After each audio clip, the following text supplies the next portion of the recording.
আমি আজকে আমার সবজি বাগানে ঢুকছি। সবজি বাগানে সবজি ভালো হয়েছে, সবজিগুলো তুলতেছে আমার পরিবার, আদি অব্রর মা। বাগানটি গত বছর করেছি, তো বেশ ভালো হয়েছে। এখানে অনেক ফুল হয়, এখানে লেবু আছে, আছে বেগুন গাছ, ধুম্বা, মরিচ সহ ঢেঁড়স, অনেক কিছুই আছে। তো এই সকল কিছু আমার পরিবারের খরচ যোগান হয়ে যায়। দেখাবো আমাদের এই বাগানে এখানে দুম্বা একটি গাছ, কিন্তু দুম্বা মোটামুটি আসতেছে, যে ফুল টুল হয়েছে। আর এখানে মিষ্টি কুমড়া গাছটা বেশ ভালোই জমাইছে, এ থেকে লম্বা হচ্ছে, বড় হচ্ছে। তো বাবুর মায় পাট শাক তুলে নিয়ে আসতেছে। পাট শাক কি এগুলা বড়গুলা তুলছে না ছোটগুলা? ভালো হয়েছে, একটু পরিষ্কার টরিষ্কার হয়েছে। এদিকে ঢেঁড়স গাছ, তারপরে লেবু গাছটা, লেবু আছে, কি গাছে লেবু আছে না? আর এই গাছটা তার সুন্দর হয়েছে, হাইব্রিড পেঁপে গাছ। তো বাগানটা একটু নিড়িয়ে দিতে হবে, কারণ আগাছা মোটামুটি। তো আমি আসলাম এখানে, তো এখানে দেখেন আমার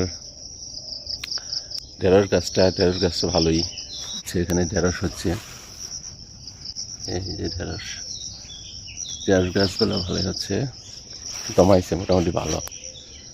আর আমার সবচেয়ে যে এটা হলো, আমার এই বর্ষাকালীন অবস্থায় এই ডাঙ্গা শাক বলি, আর ডাঙ্গাই বলি বা ডাটাই বলি, খুব সুন্দর হচ্ছে এখানে। আর ওই যেমন মিষ্টি কুমড়া, ওই আমার কুমড় গাছে কুমড় আসছে। তো এই যে কুমড়টা বেশ ভালোই, শুধু একটা না, আরও জালি, ওই যে ওইখানে আরও জালি আছে, আরও জালি আসতেছে, ভিতরে আরও আছে। আর এখানে পাট শাকের চাহিদা পূরণের জন্য এই পাট গাছ।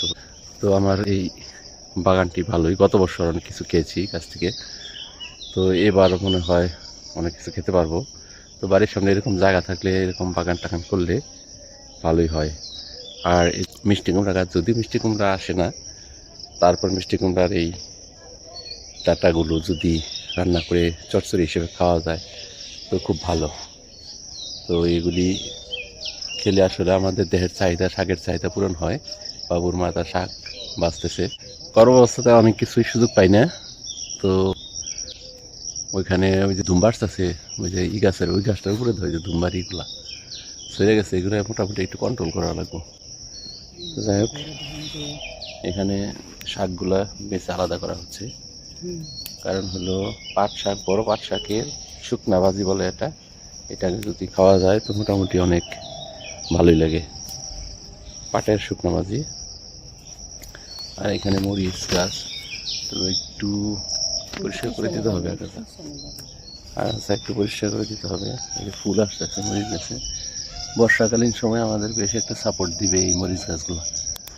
ঠিক আছে, তো এই টুকিটাকে আমার পারিবারিক ভিডিওগুলো আমি এই চ্যানেলটাতে আপলোড করি। তো যদি ভালো লাগে অবশ্যই লাইক করবেন।